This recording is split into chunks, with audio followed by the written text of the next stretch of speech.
Right, today we are going to do an introduction to plotting graphs in Jupyter Notebook, and we're going to be doing this by using functions that we defined.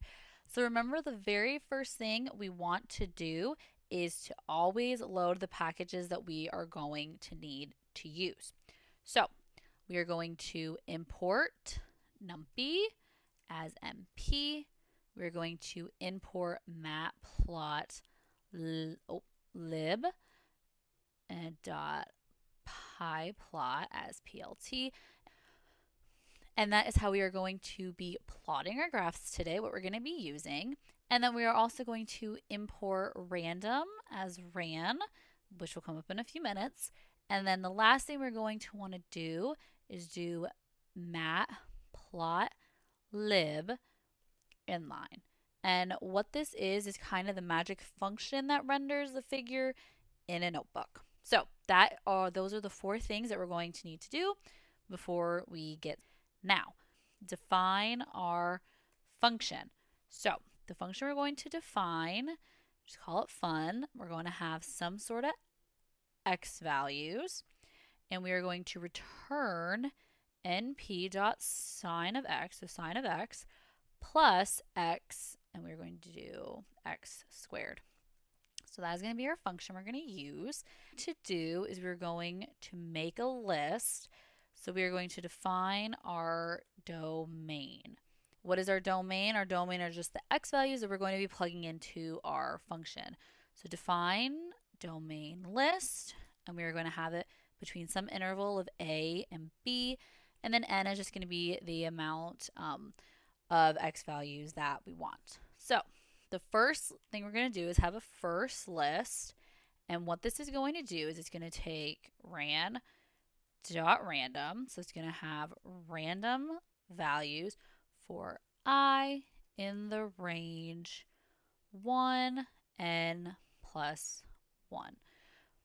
And so what that means is it's going to give us a random value. And what random actually is a number between 0 and 1. And then our range is going to be from 1 to n plus 1, meaning that's the amount of x's that we want.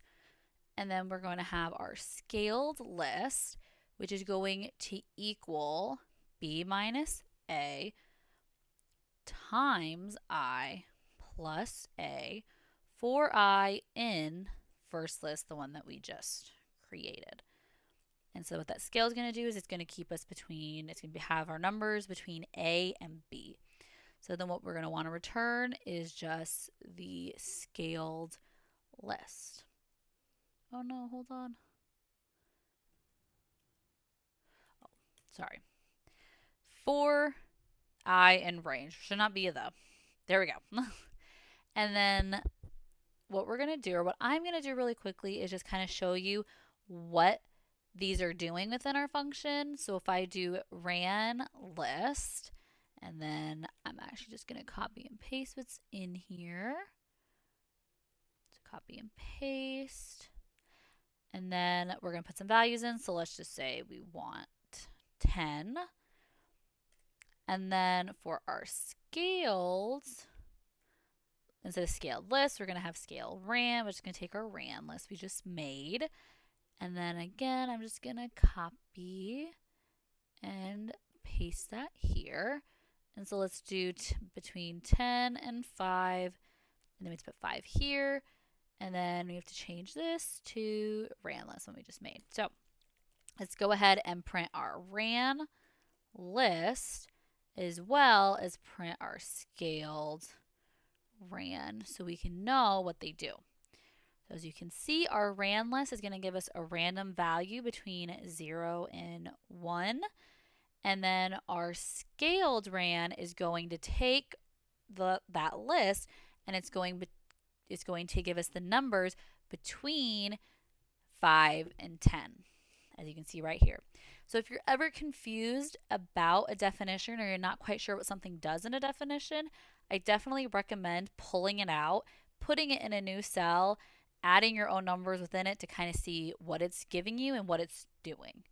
The next thing we're going to do is we're going to check that domain list. So let's make sure that our domain list is actually working. So I want numbers between 0 and 1, and I would like 10 of them. So you can see we have all of these. Correct, they are between 0 and 1. Now I can count each of these and see if there are 10, but let's say you're working with a larger data set, such as 50 or even 100, and you want to make sure it's working properly, that you have all your numbers there. So what you can do is do len, which is going to give you the length or the number of values within there. And so if we run this, correct, we have 10 values within our list. Now that we have that, let's go ahead and get started on plotting. So for starters, I'm just going to give you a couple x values and a couple y values just to show you how you can easily chart it if you just have, simple numbers. So let's do 1, 2, 3, 4, and 5. And then y will be 95, 96, 97, 98, 99. Let's run that. Now we have our x and y values. Now we are going to plot. We're going to do plt.scatter for a scatter plot. And we're going to take those x and y values that we just gave it. And then what we're going to do is plt.title. And so this is so you can add a title to your graph, so it's not just blank and you don't know what you're looking at. And so for this one, I'm just going to put random numbers, because it is in fact random numbers, and then plt.show. So if you do not put the plt.show, you're not going to be shown a graph. So as you can see, we have each of those points plotted. Our x1 is just going to be connected with our y1, our x2 with our y2. So that is how it is going to do it if you just give it the x and y values and you say plot this. Now we can use those definitions that we gave it. Let's go ahead and use our domain list to create a graph. X is going to equal domain list. And then let's do it between -2 and 2, and let's take 100 points. Next, we're going to have y equal our function x, so just take those x values from this one. And now we're going to do fig equals plt.figure, and we're going to do the fig size equal to 10, 5. Let's do that. And so what that is going to do, that figure size is going to give you the width and the height of your graph. So the next thing we're going to do is do our PLT plot, our x, y. I'm missing my y. And then we're going to PLT and we're going to show the graph. I wonder why there is an error with that. Well, let me tell you why. It's because our x values that we created with the domain list are actually not in an array format, and that is what the plot and the graph is looking for. How we can remedy this is we're going to go ahead and just copy and paste it down here.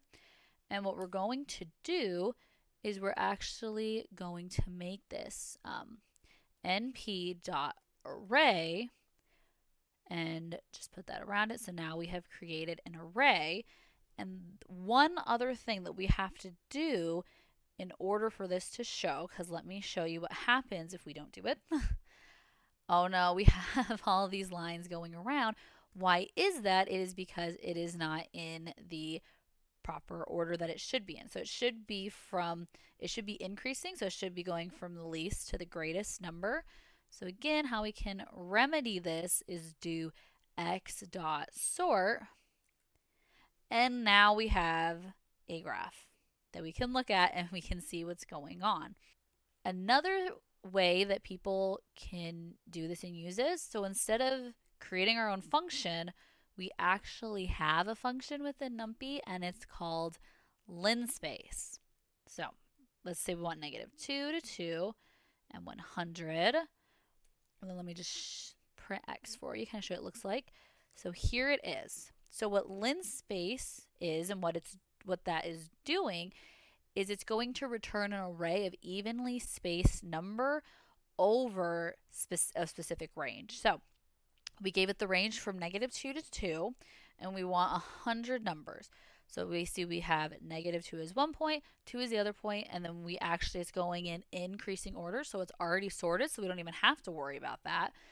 And like I said, they're all evenly spaced. This is what a lot of people use. Obviously, we can call on it. So what we can do is we can come back up here. We can take our first one. Let's just copy and paste again.